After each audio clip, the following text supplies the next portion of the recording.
शापित हवेली। ये कहानी है एक प्राचीन और भयानक हवेली की, जो एक छोटी सी ग्रामीण क्षेत्र में स्थित थी। गांव का नाम था मृत्यु नगरी और इस गांव की पहचान उस खतरनाक हवेली से होती थी। इस हवेली का निर्माण सैकड़ों साल पहले एक अत्यंत धनी जमींदार राजेश ठाकुर ने किया था। राजेश ठाकुर अपने समय का एक निर्मम व्यक्ति था।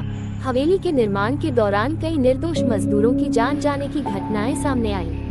कहा जाता है कि ठाकुर ने हवेली में दबी खजाने की खोज में कई बलिदान दिए थे। इन घटनाओं के बाद हवेली में अजीब और डरावनी घटनाएं घटित होने लगी और धीरे धीरे वह दोबारा कभी न खुलने वाली जगह बन गई। सालों बाद एक युवा शोधकर्ता वीरेंद्र ने ये तय किया कि वह इस हवेली के रहस्यों का पता लगाएगा। वीरेंद्र का मानना था कि इन घटनाओं के पीछे कुछ न कुछ सच्चाई जरूर है। उसके साथ उसकी 4 दोस्त आर्यन, सीमा, रोहित और नेहा भी जाने के लिए तैयार हो गए। एक दिन सभी मित्र पूरी तैयारी के साथ हवेली की ओर निकल पड़े। हवेली पहुंचते ही उनकी आंखों के सामने एक विचित्र दृश्य था। टूटे फूटे दरवाजे, खिड़कियों पर जाले, बड़ी बड़ी दीवारें और चारों तरफ सन्नाटा। हवेली के दरवाजे पर पहुंचकर वीरेंद्र ने अपनी मशाल जलाई और सब अंदर की ओर बढ़ गए। जैसे ही उन्होंने हवेली में कदम रखा, चारों ओर सन्नाटा बढ़ गया और हल्की हल्की ठंडी हवा चलने लगी। उन्होंने हवेली के विभिन्न हिस्सों की जांच शुरू कर दी। हर कक्ष में अजीब और डरावनी चीजें थी। टूटे हुए फर्नीचर, जमीन पर खून के धब्बे और दीवारों पर अजीब से निशान। जांच करते करते वे हवेली के एक बड़े हॉल में पहुंच गए, जहां एक राजसी सिंहासन पड़ा था।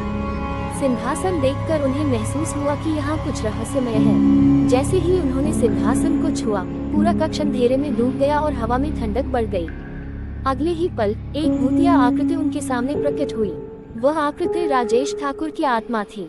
आत्मा ने क्रोधित आवाज में कहा, इस हवेली में तुम्हारा स्वागत है, लेकिन जो भी मेरे रहस्यों को जानने का प्रयास करेगा, उसे मुझसे सामना करना होगा। वीरेंद्र और उसके दोस्त डर गए, लेकिन उन्होंने साहस दिखाया।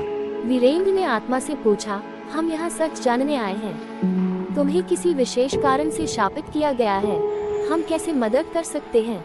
आत्मा ने बताया, मुझे मेरे कुकर्मों की सजा मिली है। मैंने कई निर्दोषों की बलि दी थी।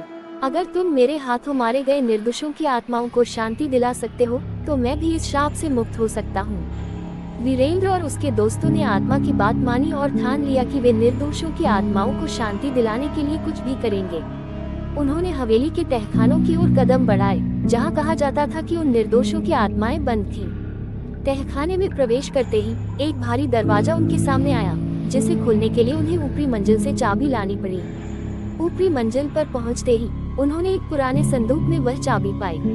चाबी लेकर वे तहखाने में वापस आए और दरवाजा खोला। जैसे ही दरवाजा खुला, उनके सामने भयानक दृश्य प्रकट हुआ। तहखाने के अंदर खून के धब्बों से सनी दीवारें, भूमि और जगह जगह हवेली के निर्माण के दौरान मारे गए मजदूरों की आत्माएं घूम रही थीं। आत्माएं बहुत दुखी थीं और उनके चेहरों पर दर्द झलक रहा था। वीरेंद्र ने आत्माओं से बात की और उन्हें शांति दिलाने का आश्वासन दिया। वीरेंद्र और उसके दोस्तों ने आसपास के मंदिर से पवित्र जल और मंत्र लेकर आत्माओं की शांति के लिए पूजा की। पूजा के बाद आत्माओं के चेहरे पर शांति झलकने लगी और वे धीरे धीरे अदृश्य हो गईं। आत्माओं की शांति प्राप्त करने के बाद राजेश ठाकुर की आत्मा फिर से प्रकट हुई और कहा, तुम्हारे इस नेक काम से मुझे भी शांति मिली है। मेरी आत्मा अब मुक्त हो रही है। राजेश ठाकुर की आत्मा ने वीरेंद्र और उसके दोस्तों को धन्यवाद कहा और हमेशा के लिए अदृश्य हो गई। हवेली से भूतिया गतिविधियां समाप्त हो गईं और गांव में फिर से शांति का माहौल लौट आया।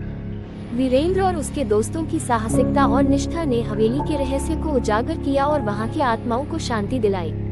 इस घटना के बाद शापित हवेली अब शांति हवेली के नाम से जानी जाने लगी और वीरेंद्र और उसके दोस्तों की कहानी हमेशा के लिए यादगार बन गई।